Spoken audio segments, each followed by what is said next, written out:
আসসালামু আলাইকুম। এটিএন বাংলা সংবাদে সবাইকে স্বাগত জানাচ্ছি সৈয়দা মারিয়া হোসেন। প্রথমেই থাকছে বিআরবি কেবলস সংবাদ শিরোনাম। শিক্ষা প্রতিষ্ঠানের ছুটি বাড়ল ৩০ জানুয়ারি পর্যন্ত। করোনায় দেশে আরও ১৩ জনের মৃত্যু।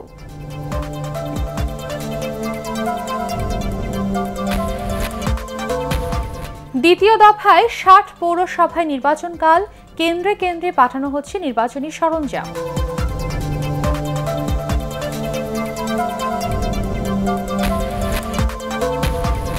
পৌর নির্বাচনে হস্তক্ষেপ করছে না সরকার, বলছে আওয়ামী লীগ। ভোট ডাকাতির আশঙ্কা বিএনপির।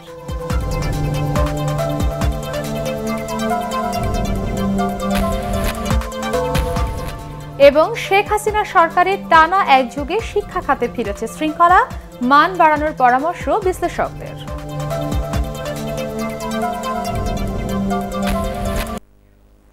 শুনছিলেন বিআরবি কেবলস সংবাদ শিরোনাম। এবারে বিস্তারিত। শিক্ষা প্রতিষ্ঠানের চলমান ছুটি আগামী ৩০ জানুয়ারি পর্যন্ত বাড়িয়েছে সরকার। শিক্ষা মন্ত্রণালয়ের এক প্রেস বিজ্ঞপ্তিতে জানানো হয়েছে, করোনা মহামারীর কারণে এই সিদ্ধান্ত নেওয়া হয়েছে। তবে কওমি মাদ্রাসা এই ছুটির আওতামুক্ত থাকবে। গত বছরের ৮ মার্চ দেশে প্রথম করোনা রোগী শনাক্তের পর ১৭ মার্চ বন্ধ করে দেওয়া হয় সব শিক্ষা প্রতিষ্ঠান। কয়েক ধাপে বাড়ানোর পর সবশেষ ১৬ জানুয়ারি পর্যন্ত ছুটি ছিল। সেই ছুটি এবার ৩০ জানুয়ারি পর্যন্ত বাড়ল। করোনা ভাইরাসে আক্রান্ত হয়ে গত ২৪ ঘন্টায় দেশে ১৩ জনের মৃত্যু হয়েছে। তাদের মধ্যে পুরুষ ৯ ও নারী ৪ জন। মৃতদের মধ্যে ঢাকা বিভাগে ১০ জন মারা গেছেন। এ নিয়ে মোট মৃতের সংখ্যা বেড়ে দাঁড়ালো ৭,৮৬২ জনে। আক্রান্ত বিবেচনায় শনাক্তের হার ৫.৫৭%। এ সময় ১৩,৬৭৮টি নমুনা পরীক্ষা করে নতুন শনাক্ত হয়েছেন ৭৬২ জন। এ নিয়ে দেশে মোট করোনা শনাক্তের সংখ্যা ৫,২৬,৪৮৫ জন। ২৪ ঘন্টায় সুস্থ হয়েছেন ৭১৮ জন। মোট সুস্থ হয়েছেন ৪,৭১,১২৩ জন। সুস্থতার হার ৮৯.৪৮%। স্বাস্থ্য অধিদপ্তরের সংবাদ বিজ্ঞপ্তিতে এসব তথ্য জানানো হয়। পৌর নির্বাচনের খবর।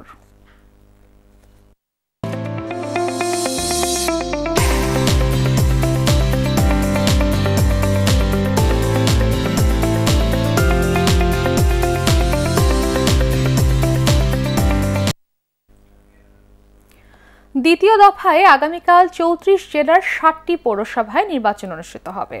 ভোট গ্রহণের জন্য কেন্দ্রে কেন্দ্রে পাঠানো হচ্ছে নির্বাচনী সরঞ্জাম। সকাল ৮টায় শুরু হবে ভোট গ্রহণ, চলবে একটানা বিকেল ৪টা পর্যন্ত। এর মধ্যে ২৯টি পৌরসভায় ভোট নেওয়া হবে ইলেকট্রনিক ভোটিং মেশিন ইভিএম এর মাধ্যমে। একরামুল হক সায়েমের রিপোর্ট। প্রচার যুদ্ধ শেষ, এখন ভোটের লড়াইয়ের অপেক্ষা। দ্বিতীয় ধাপে ৬০ পৌরসভায় জনপ্রতিনিধি নির্বাচনে রায় দেবেন ভোটাররা। ৪টি পৌরসভায় বিনা প্রতিদ্বন্দ্বিতায় নির্বাচিত হয়েছেন ক্ষমতাসীন দলের প্রার্থীরা। বাকি ৫৬ পৌরসভায় মেয়র পদে লড়ছেন ২১০ জন প্রার্থী। আওয়ামী লীগ, বিএনপি সহ ৯টি রাজনৈতিক দল এসব নির্বাচনে অংশ নিয়েছে। মেয়র প্রার্থীর মৃত্যুর কারণে বৃহস্পতিবার স্থগিত করা হয় নীলফামারীর সৈয়দপুর পৌরসভার ভোট। ৬০ পৌরসভায় কাউন্সিলর পদে লড়ছেন ২,২৩২ জন। সংরক্ষিত কাউন্সিলর পদে প্রতিদ্বন্দ্বীর সংখ্যা ৭২৪ জন। ৩৪ জেলায় ৬০ পৌরসভায় ভোটার সংখ্যা প্রায় ২১.৫ লাখ। এর মধ্যে ২৯টিতে ভোট গ্রহণ হবে ইভিএমে, বাকি 31টিতে ব্যালটে। ঝুঁকিপূর্ণ বিবেচনায় অন্তত ১৬টি পৌরসভায় আইনশৃঙ্খলা বাহিনীর অতিরিক্ত সদস্য মোতায়েন করা হয়েছে। নিরপেক্ষ নির্বাচন, অবাধ নির্বাচন, সুষ্ঠু নির্বাচন, স্বচ্ছ নির্বাচন। ব্যক্তির শাসন না, ব্যক্তির পছন্দের বিষয় না, আইনের শাসন প্রতিষ্ঠা করাই হবে নির্বাচন পরিচালনার একমাত্র প্রধান লক্ষ্য। পরিস্থিতি বিবেচনায় এমন পৌরসভার সংখ্যা আরও বাড়তে পারে বলে জানিয়েছে নির্বাচন কমিশন। ভোটকেন্দ্র ছাড়াও মোবাইল ও স্ট্রাইকিং ফোর্স হিসাবে নির্বাচনী মাঠে রয়েছে র্যাব, পুলিশ ও কোস্ট গার্ডের সদস্যরা। মোতায়েন থাকছে বিজিবিও। একরামুল হক সায়েম, এটিএন বাংলা, ঢাকা। পৌরসভা নির্বাচনে সরকার হস্তক্ষেপ করছে না বলে জানিয়েছেন আওয়ামী লীগ সাধারণ সম্পাদক ওবায়দুল কাদের। রাজধানীতে তার সরকারি বাসভবনে ব্রিফিংয়ে তিনি বলেন, ইভিএম পদ্ধতিতে ভোটার উপস্থিতি শতকরা ৬০ ভাগের বেশি, যা অত্যন্ত ইতিবাচক। আওয়ামী লীগের বিভিন্ন পর্যায়ে ঘোষিত কমিটি নিয়ে কোনো অভিযোগ থাকলে ধানমন্ডি অফিসের নির্বাচনী ট্রাইব্যুনালে জমা দেওয়া যাবে বলেও জানান ওবায়দুল কাদের। ক্ষমা করেনি, ভোটাররা যাতে শান্তিপূর্ণভাবে ভোটাধিকার প্রয়োগ করতে পারে সে লক্ষ্যে নির্বাচন কমিশন প্রস্তুতি গ্রহণ করেছে। নির্বাচন কমিশনকে সর্বাত্মক সহযোগিতা করা সরকারের দায়িত্ব। অবাধ এবং শান্তিপূর্ণ নির্বাচন অনুষ্ঠানে সরকার নির্বাচন কমিশনের নিরপেক্ষ ভূমিকায় কোনো প্রকার হস্তক্ষেপ করবে না বা করছে না। জাতীয় নির্বাচনের মতো ক্ষমতাসীনরা পৌরসভা নির্বাচনেও ভোট ডাকাতির মাধ্যমে নিজেদের প্রার্থীদের জয় নিশ্চিত করছে বলে অভিযোগ করেছেন বিএনপি মহাসচিব মির্জা ফখরুল ইসলাম আলমগীর। ঠাকুরগাঁয়ে নিজ বাসায় সাংবাদিকদের সাথে আলাপকালে তিনি এই অভিযোগ করেন। মির্জা ফখরুল দাবি করেন, স্থানীয় সরকার নির্বাচনকে সামনে রেখে সারা দেশে বিএনপি নেতাকর্মীদের মামলা দিয়ে হয়রানি করা হচ্ছে। 2018 সালে নির্বাচন, জাতীয় সংসদ নির্বাচনে যেভাবে তারা একেবারে জোর করে আপনার আগের রাত্রেই ভোট ডাকাতি করে নিয়ে গেছেন, রাষ্ট্রযন্ত্রকে ব্যবহার করে, একই কায়দায় তারা বিভিন্ন জায়গায় পৌরসভাগুলোতে তারা ভোট ডাকাতি করে নিয়ে যাচ্ছে। এখনো সময় আছে, সরকারের উচিত হয় পদত্যাগ করে একটা অবাধ নিরপেক্ষ নির্বাচনের ব্যবস্থা করা এবং জনগণকে ভোট দেওয়ার সুযোগ করে দেওয়া। চট্টগ্রাম সিটি কর্পোরেশন নির্বাচনে সহিংসতায় এবার মারা গেলেন আশিক নামে এক যুবক। গত 8 জানুয়ারি আওয়ামী লীগের মেয়র প্রার্থী রেজাউল করিম চৌধুরীর প্রচারণায় অংশ নেওয়ার সময় ছুরিকাঘাতে আহত হন ছাত্রলীগ কর্মী আশিকুর রহমান রোহিত। আইসিইউতে চিকিৎসাধীন অবস্থায় ভোরে চট্টগ্রাম মেডিকেল কলেজ হাসপাতালে তার মৃত্যু হয়। আশিকের মৃত্যুর খবরে নগরীর চকবাজার গুলজার মোড়ে সড়ক অবরোধ ও বিক্ষোভ করেন বিক্ষুব্ধ ছাত্রলীগ নেতাকর্মীরা। এর আগে গত 12 জানুয়ারি নগরীর পাঠানটুলি এলাকায় আওয়ামী লীগ সমর্থিত ও বিদ্রোহী কাউন্সিলর প্রার্থীর সমর্থকদের মধ্যে গোলাগুলিতে আসগর আলী বাবুল নামে একজন নিহত হন। ওই ঘটনায় গুলিবিদ্ধ হন আরও একজন। দুর্যোগে দুর্বিপাকে বেতার এখনও নির্ভরযোগ্য মাধ্যম বলে মন্তব্য করেছেন তথ্যমন্ত্রী ডক্টর হাসান মাহমুদ। তিনি জানান, বেতারের আধুনিকায়ন করা হয়েছে এবং তা অক্ষুণ্ণ রাখা হবে। এরই অংশ হিসেবে কক্সবাজার বেতার কেন্দ্রকে মোবাইল অ্যাপসের আওতায় নিয়ে আসা হবে বলেও জানান তিনি। বাংলাদেশ বেতারের কক্সবাজার কেন্দ্র পরিদর্শনের সময় আয়োজিত মতবিনিময় সভায় তিনি এসব কথা বলেন। বেতারের কর্মকর্তাদের দেশীয় সংস্কৃতি, পর্যটন ও কৃষির বিকাশে যথাযথ ভূমিকা রাখার আহ্বান জানান তথ্যমন্ত্রী। এটি আমাদের মৌলিক সংস্কৃতি, সেগুলোকে বাঁচিয়ে রাখার দায়িত্ব হচ্ছে আমাদের রাষ্ট্রের, এবং এটি একটি রাষ্ট্রীয় প্রতিষ্ঠান। সুতরাং এই রাষ্ট্রীয় প্রতিষ্ঠানকে সেটি মাথায় রাখতে হবে। আরেকটি বিষয় হচ্ছে, যেহেতু বেতার প্রান্তিক জনগোষ্ঠীর কাছে যায়, সেজন্য প্রান্তিক জনগোষ্ঠীর উন্নয়নের জন্য অনুষ্ঠানমালাকে সাজানো। লালমনিরহাটের পাটগ্রাম সীমান্তে ভারতীয় সীমান্তরক্ষী বাহিনী বিএসএফ এর ছোড়া রাবার বুলেটের আঘাতে এক বাংলাদেশি নিহত হয়েছে। ভোরে ভারত থেকে অবৈধভাবে গরু আনার সময় শ্রীরামপুর ইউনিয়নের ঝালঙ্গি সীমান্তের 848 নম্বর মেইন পিলার এলাকায় ঘটনা ঘটে। নিহত আবুল কালাম আজাদ পাটগ্রাম উপজেলার ঝালঙ্গি গ্রামের জয়নাল আবেদিনের ছেলে।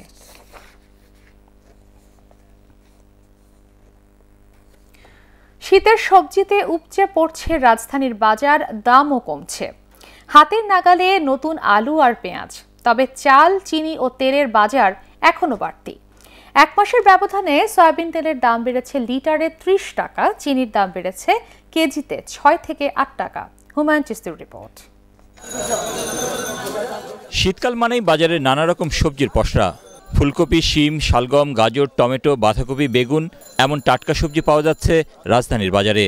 2-1টি বাদে প্রায় সব সবজির দামই কেজি প্রতি 30 থেকে 40 টাকার মধ্যে। টমেটো 40, শিম 40, বগলি 30। দামটা আমার মনে হয় সহনীয় পর্যায়ে কমতেছে দিন দিন। কয়েক সপ্তাহ আগেও আলু কিনতে গুনতে হয়েছে কেজি প্রতি 50 টাকা। আর পেঁয়াজের ঝাঁঝে বাজারে টেকাই ছিল দায়। তবে বাজারে নতুন পেঁয়াজ ও আলুর সরবরাহ বাড়ায় এখন দামও নিম্নমুখী। 120 টাকার পেঁয়াজ এখন কেনা যাচ্ছে মাত্র 35 টাকায়। পেঁয়াজ এবং আলুর দামটা মানুষের সহনীয় মধ্যে চলে আসছে। এরকম বাজারটা থেকে গেলে সাধারণ মানুষের জন্য উপকার হয়। দেশি পেঁয়াজ 35 টাকা, আলু 25 টাকা কেজি। শীত যত পড়তেছে আলু উৎপাদন বেশি হবে, 20 টাকা 22 টাকা এ পড়বে। বেশ কিছুদিন ধরে ঊর্ধ্বমুখী সয়াবিন তেলের দাম, প্রতি সপ্তাহেই দাম বাড়ছে। বাড়তে শুরু করেছে চিনির দামও। খোলা চিনির দামও বাড়ছে, প্যাকেট চিনির দাম বাড়ছে। বর্তমানে আমরা যে চিনিগুলো কিনছি এটা হলো 68 টাকা কিনার রেট পড়ে বা 72 টাকা বিক্রি রেট পড়ে। যে তেলটা রূপসাদা দিতেছে 615 টাকা ভাড়া নিছে, আর অন্য কোম্পানি তো তেলে নাই, ধরেন 165 টাকা 5 লিটারে বাড়ছে। এদিকে কোনোভাবেই নিয়ন্ত্রণে আসছে না চালের বাজার। বিক্রেতারা বলছেন, বাজারে নতুন চাল আসার পর যেখানে দাম কমার কথা সেখানে কেজি প্রতি দাম বেড়েছে 6 থেকে 8 টাকা পর্যন্ত। সন্না ফাইজাম 46-47 টাকা বেচতেছি, মিনিগেট 60-62 টাকা বেচতেছি, নাজিশাল 60 থেকে 65 টাকা বেচতেছি। একটা নাইসা আছে পালকি মার্কা, ওটা আমরা কিনছিলাম 63 টাকা, আজকে সে একই 63 টাকা আনছি। কমের আশা তো দোকান খালি রাখছি প্রায় 10-12 দিন, এখন তো দেখতেছি কমতেছে না। নতুন চাল আসা শুরু, দামও বাড়া শুরু হয়েছে, আর দাম তার একদিনে বাড়ে নাই, পুরো মাস ব্যাপী দাম বাড়ছে। পাকিস্তানি কক মুরগির দাম কিছুটা বাড়লেও অন্যান্য জাতের মুরগি, মাছ ও মাংসের বাজার রয়েছে স্থিতিশীল। হুমায়ুন চিস্তি, এটিএন বাংলা, ঢাকা। মাত্র কয়েক বছরের ব্যবধানে দুর্নীতি ও জালিয়াতি সহ মানুষকে জিম্মি করে শত শত কোটি টাকা হাতিয়ে নেয়ার অভিযোগ উঠেছে সিরাজগঞ্জের শাহজাদপুরের রাকিমুল আল মামুন ওরফে কোয়েল রানার বিরুদ্ধে। তার নামে 1 ডজনের মতো মামলা রয়েছে। 2004 সালে গ্রেফতারও হন ডিবি পুলিশের কাছে। এখনও সরকারের উচ্চ পর্যায়ের ব্যক্তিদের নাম ভাঙিয়ে অব্যাহত রেখেছেন প্রতারণা। শফিকুল ইসলাম শামীমের রিপোর্ট। প্রতারণার মাধ্যমে মানুষকে নিঃস্ব করে কোটি কোটি টাকা হাতিয়ে নেওয়ার অভিযোগ উঠেছে সিরাজগঞ্জের শাহজাদপুরের দুর্নীতিবাজ খ্যাত রাকিমুল আল মামুনের বিরুদ্ধে। নিজেকে রানা গ্রুপের চেয়ারম্যান পরিচয় দেয়া এই ব্যক্তির বিরুদ্ধে অবৈধ সম্পদের পাশাপাশি বিদেশে অর্থ পাচারেরও অভিযোগ আছে। বিএনপি এবং আওয়ামী লীগ যারাই ক্ষমতায় থাকুক, সেই দলের নেতাদের নাম ভাঙিয়ে প্রতারণার অভিযোগ তার বিরুদ্ধে। রাজুকের প্লট বরাদ্দ নিয়েও রয়েছে তার জালিয়াতি। প্রতিষ্ঠিত ব্যবসায়ী এবং ধনী ব্যক্তিদের টার্গেট করে কৌশলে ব্যাংক চেকে স্বাক্ষর রেখে বড় অঙ্কের টাকা হাতিয়ে নেয়া তার প্রতারণার কৌশল। আমাদের বন্ধুত্বের সুযোগ নিয়ে আমাদের পুরো পরিবারকেই সে ভুক্তভোগী হিসেবে করেছে। আমরা অত্যন্ত সাফারার সমাজে আমাদের একটা অবস্থান থাকার দরুন আমরা কোনো মিডিয়া বা কোনো প্রশাসনের কাছেও আমরা কোনো আশ্রয়ে যেতে পারছি না। তার দ্বারা প্রতারিত লোকজনের সাথেও আমাদের সাক্ষাৎ হয়েছে। সবাইকে একই স্টাইলে সে প্রতারণা করে যাচ্ছে। নিজের স্ত্রীকে প্রতারণার কাজে ব্যবহার করতে চাইলে তার প্রতিবাদ করায় তাকেও মামলা দিয়ে হয়রানি করছেন রানা। তার ওয়াইফ নির্যাতনের থেকে বাঁচতে পারে নাই এবং তার কাছ থেকে অনেক স্ট্যাম্পে সই নিয়েছে, চেকে সই নিয়েছে। আমি কোনো বিচার পাচ্ছি না। আমার শাহজাদপুরে 4-5টা কেস করছে স্যার। আমি গরিব মানুষ স্যার, আমি এর বিচার চাই, জোরাত করে স্যার। আমি এর বিচার চাই দেশের কাছে, আপনাদের মাধ্যমে স্যার। আমি এর বিচার চাই স্যার। আমার খুব কষ্ট স্যার, আমার মেয়েকে মেনে ফেলতে চাই স্যার। অভিযুক্ত রানার সাথে যোগাযোগ করার চেষ্টা করা হলেও অসুস্থতার কথা বলে ফোন কেটে দেন তিনি। আমি একটু ঢাকার বাইরে আছি, সিরাজগঞ্জে। বিভিন্ন আসলে ওই ডকুমেন্টস আমাদের হাতে। যাই হোক, আমি আপনাদের পরে সুস্থ হয়ে ফোন দিব ভাই, শরীরটা ভালো না তো, এই জন্য কথা বলতে পারছি না। রাকিমুল আল মামুন ওরফে কোয়েল রানার বিরুদ্ধে দুদক সহ আইন প্রয়োগকারী সংস্থাগুলো ব্যবস্থা নেবে, এমনটাই প্রত্যাশা ভুক্তভোগীদের। শফিকুল ইসলাম শামীম, এটিএন বাংলা, ঢাকা। শেখ হাসিনা সরকারের টানা 1 যুগ পূর্তি নিয়ে ধারাবাহিক প্রতিবেদন।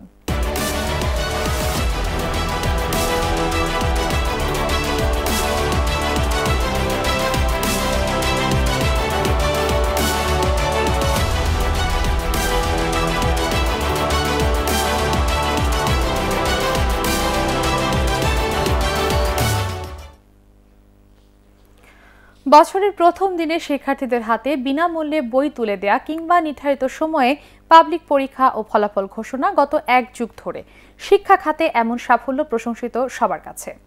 এখন শিক্ষার মান বাড়ানোর দিকে গুরুত্ব দেওয়ার পরামর্শ বিশেষজ্ঞদের। সরকারের ধারাবাহিকতায় স্বাস্থ্য খাতেও ইতিবাচক পরিবর্তন এসেছে বলে মনে করেন বিশ্লেষকরা। রিপোর্ট করছেন মাহবুব কবির চপল।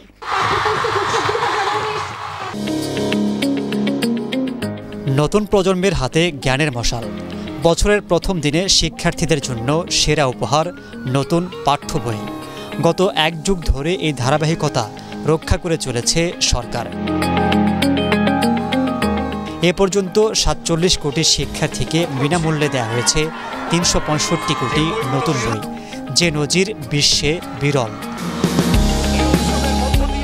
শুধু এবারের করোনা মহামারী ছাড়া গত 12 বছরে পিএসসি থেকে এইচএসসি পর্যন্ত পাবলিক পরীক্ষা যথাসময়ে হয়েছে, ফলাফলও দেয়া হয়েছে 2 মাসের মধ্যে। প্রণীত হয়েছে নতুন জাতীয় শিক্ষানীতি। গ্রামীণ শিক্ষাকে এগিয়ে নিতে 26,000-এর বেশি বেসরকারি বিদ্যালয়কে সরকারি করা হয়েছে। প্রাথমিক থেকে দ্বাদশ শ্রেণী পর্যন্ত দেয়া হচ্ছে উপবৃত্তি। এসব উদ্যোগে কমতে শুরু করেছে ঝরে পড়া শিক্ষার্থীর সংখ্যা, বাড়ছে সাক্ষরতার হার। কওমি মাদ্রাসার শিক্ষাকে মূলধারায় আনতে দাওরায়ে হাদিসকে মাস্টার্সের সমমান দেয়া হয়েছে। এতে দীর্ঘদিনের আক্ষেপ ঘোচে মাদ্রাসা শিক্ষক ও শিক্ষার্থীদের। তবে করোনাকালে শিক্ষার সব ধারাবাহিকতায় বাধাগ্রস্ত হয়। দীর্ঘদিন শিক্ষা প্রতিষ্ঠান বন্ধ রাখা আর অটো পাস নিয়ে সমালোচনা করেন কেউ কেউ।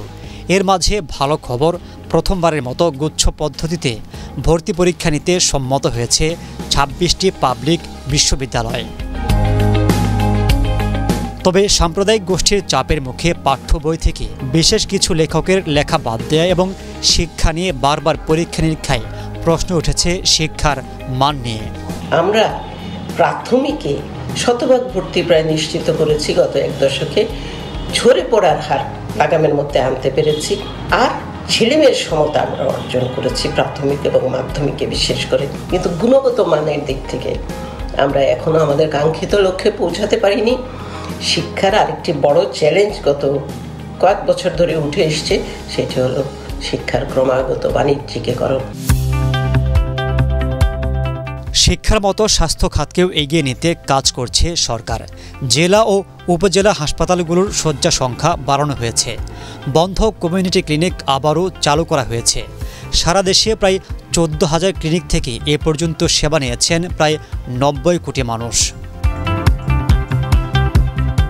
বাংলাদেশের টিকাদান কর্মসূচি এখন বিশ্বে রোল মডেল। বিপুল জনগোষ্ঠীকে বিনামূল্যে সঠিক সময়ে টিকা দেওয়ার স্বীকৃতি হিসেবে 2019 সালে প্রধানমন্ত্রী শেখ হাসিনাকে ভূষিত করা হয় ভ্যাকসিন হিরো হিসেবে। কমেছে নবজাতক ও গর্ভবতী মায়ের মৃত্যুর হার। গড় আয়ু বেড়ে হয়েছে 72 বছর। ওষুধ শিল্পেও ঘটেছে বিপ্লব। চাহিদার 98% ওষুধ এখন দেশেই তৈরি হচ্ছে। রপ্তানিও হচ্ছে ইউরোপ, আমেরিকা সহ 125টির বেশি দেশে। তবে করোনা মহামারী অন্যান্য দেশের মতো বিপর্যস্ত করেছে দেশের স্বাস্থ্য খাতকেও। প্রথম দিকে ব্যবস্থাপনায় দুর্বলতা দেখা গেলেও বছরের শেষ দিকে তা সামলে উঠেছে সরকার। আমাদের স্বাস্থ্য ব্যবস্থার অর্জন প্রধানত গড় আয়ু বৃদ্ধি, মাতৃ এবং শিশু স্বাস্থ্যের উন্নয়ন, তৃণমূল পর্যায় পর্যন্ত স্বাস্থ্যসেবা বিস্তৃতি, ওষুধ শিল্পের বিশাল উল্লম্ফন এবং চিকিৎসা সেবার মানের উন্নয়ন।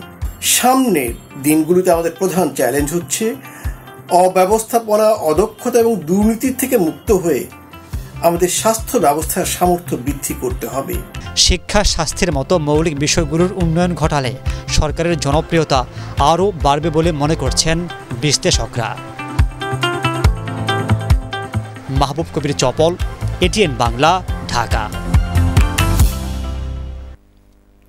পৌর নির্বাচন অবাধ ও সুষ্ঠু হচ্ছে। সব দলের প্রার্থীরা নির্বিঘ্নে প্রচারণায় অংশ নিয়েছেন, আর কেউ কোনো বাধা দেওয়ার অভিযোগ করেননি বলে দাবি করেছেন আওয়ামী লীগের যুগ্ম সাধারণ সম্পাদক মাহবুবুল আলম হানিফ। কুষ্টিয়ায় সাংবাদিকদের সাথে আলাপকালে তিনি এ দাবি করেন। নির্বাচনী ফলাফল নিজেদের পক্ষে না এলে বিএনপি নানা মিথ্যাচার করে বলেও মন্তব্য করেন মাহবুবুল আলম হানিফ।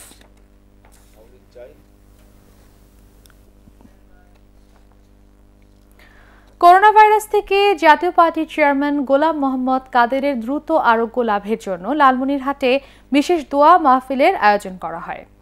জেলা শহরের কেন্দ্রীয় জামে মসজিদে দোয়া মাহফিলে অংশ নেন জাতীয় পার্টির নেতাকর্মীরা।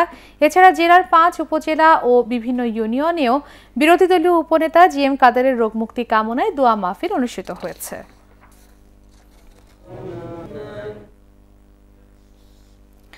কলকাতা আন্তর্জাতিক চলচ্চিত্র উৎসবের আজ ছিল 6ষ্ঠ দিন। উৎসবে আজকের বিশেষ আকর্ষণ ছিল বাংলাদেশি পরিচালক রেজওয়ান শাহরিয়ার সুমিতের 100 মিনিট দৈর্ঘ্যের ছায়াছবি নোনা জলের কাব্য।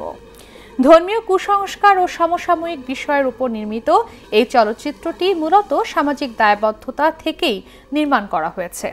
ভিন্নধর্মী এই চলচ্চিত্রটি সহজেই সিনেমা প্রেমীদের মন জয় করে নেবে বলে জানিয়েছেন কলকাতার দর্শকরা। খুবই সুন্দর, মানুষের মন, পড়াশোনার এক্সপোজার টু এডুকেশন আর গোড়ামি, এই তিনটে জিনিস এই বইটাকে রিফ্লেক্টেড হয়েছে।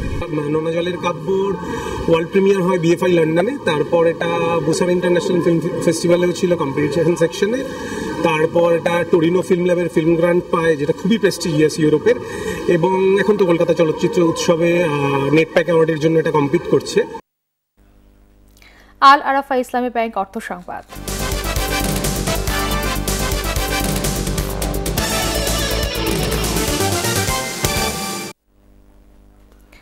কৃষি পণ্যের রপ্তানি বৃদ্ধিতে জার্মানিকে বিনিয়োগ ও সহযোগিতার আহ্বান জানিয়েছেন কৃষিমন্ত্রী ডক্টর আব্দুর রাজ্জাক। বাংলাদেশের কৃষি পণ্যের রপ্তানি ও বাণিজ্যের সুযোগ শীর্ষক ভার্চুয়াল সম্মেলনে তিনি এই আহ্বান জানান। বাংলাদেশে বিনিয়োগের অত্যন্ত অনুকূল পরিবেশ রয়েছে উল্লেখ করে কৃষিমন্ত্রী বলেন, জার্মানির সাথে চলমান বাণিজ্যিক সম্পর্ক উন্নয়নে কাজ করছে সরকার। জার্মানিতে নিযুক্ত বাংলাদেশের রাষ্ট্রদূত মোশাররফ হোসেন ভূঁইয়া, কৃষি সচিব মেজবাহুল ইসলাম, জার্মান দূতাবাসের মিশন উপপ্রধান কনস্টেঞ্জা জেহরিঙ্গার এতে আরও বক্তব্য রাখেন।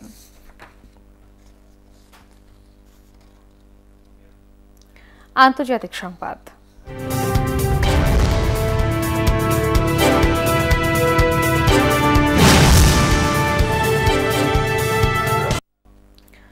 যুক্তরাষ্ট্রের অর্থনীতি পুনরুদ্ধারে $1.9 ট্রিলিয়ন প্রণোদনা পরিকল্পনা প্রকাশ করেছেন নবনির্বাচিত মার্কিন প্রেসিডেন্ট জো বাইডেন। এর মধ্যে $1 ট্রিলিয়ন ব্যয় হবে পরিবার কল্যাণে, যেখানে প্রত্যেক আমেরিকান পাবেন $1,400। করোনা ভাইরাস মোকাবেলায় $415 বিলিয়ন এবং ক্ষুদ্র ব্যবসায়ীদের উন্নয়নে বরাদ্দ রাখা হয়েছে $440 বিলিয়ন। যুক্তরাষ্ট্রের 46তম প্রেসিডেন্টের দায়িত্ব বুঝে নেওয়ার 5 দিন আগে নিজের এই প্রণোদনা পরিকল্পনা ঘোষণা করলেন জো বাইডেন।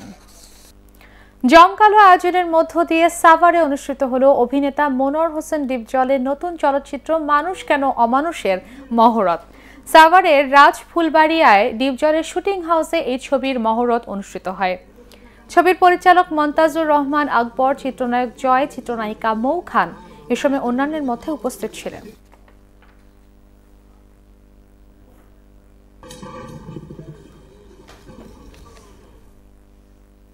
পার্টেক্স খেলার খবর।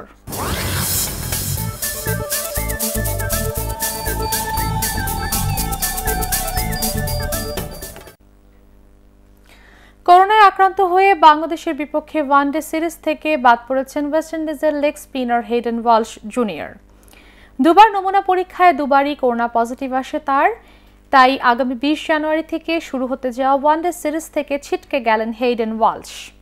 ওয়েস্ট ইন্ডিজের হয়ে 10 ওয়ানডেতে 12 উইকেট নিয়েছেন 28 বছর বয়সী এই স্পিনার। এর আগে বাংলাদেশে আসার আগেই করোনার কারণে দল থেকে বাদ পড়েন রোমারিও শেপার্ড। এদিকে অনুশীলন শেষে ক্যারিবীয় পেসার কেমার রোজ বলেন, বাংলাদেশের বিপক্ষে সিরিজ জিততে আশাবাদী তাঁরা। ভারতের বিপক্ষে ব্রিসবেন টেস্টের প্রথম দিন শেষে 5 উইকেটে 274 রান করেছে অস্ট্রেলিয়া। টিম পেইন 38 রানে অপরাজিত থাকেন। এর আগে দিনের শুরুতে টস জিতে ব্যাট করতে নেমে দলীয় 17 রানেই 2 ওপেনার ডেভিড ওয়ার্নার ও মার্কাস হ্যারিসের উইকেট হারায় অজিরা। তবে মার্নাস লাবুশানের 108 রানের দুর্দান্ত ইনিংসে চাপ সামনে নেয় স্বাগতিকরা। এছাড়া স্টিভেন স্মিথ 36 ও ম্যাথিউ ওয়েট করেন 45 রান। জাতীয় অ্যাথলেটিক্সে দ্রুততম মানবের মুকুট ধরে রেখেছেন ইসমাইল হোসেন। 44তম বঙ্গবন্ধু জাতীয় অ্যাথলেটিক্সে 100 মিটার স্প্রিন্টে প্রথম হয়েছেন তিনি। 10.55 সেকেন্ডেই দৌড় শেষ করেন ইসমাইল। এদিকে দ্রুততম মানবীর তকমা ধরে রেখেছেন শিরিন আক্তার। 100 মিটার স্প্রিন্টে তিনি দৌড় শেষ করেছেন 11.81 সেকেন্ডে। 3 দিন ব্যাপী এবারে জাতীয় অ্যাথলেটিক্সে পুরুষ ও মহিলা দুইটি গ্রুপে 36টি ইভেন্টে প্রতিযোগিতা অনুষ্ঠিত হচ্ছে।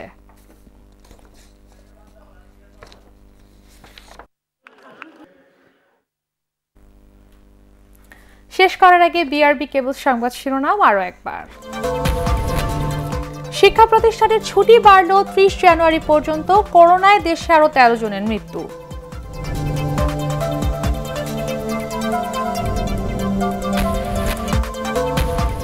দ্বিতীয় দফায় 60 পৌরসভায় নির্বাচনকাল, কেন্দ্রে কেন্দ্রে পাঠানো হচ্ছে নির্বাচনী সরঞ্জাম।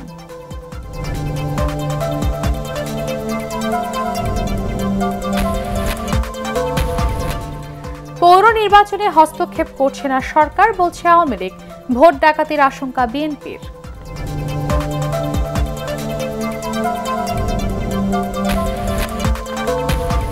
এবং শেখ হাসিনা সরকারের টানা এক যুগে শিক্ষা খাতে ফিরেছে শৃঙ্খলা, মান বাড়ানোর পরামর্শ বিশ্লেষকদের।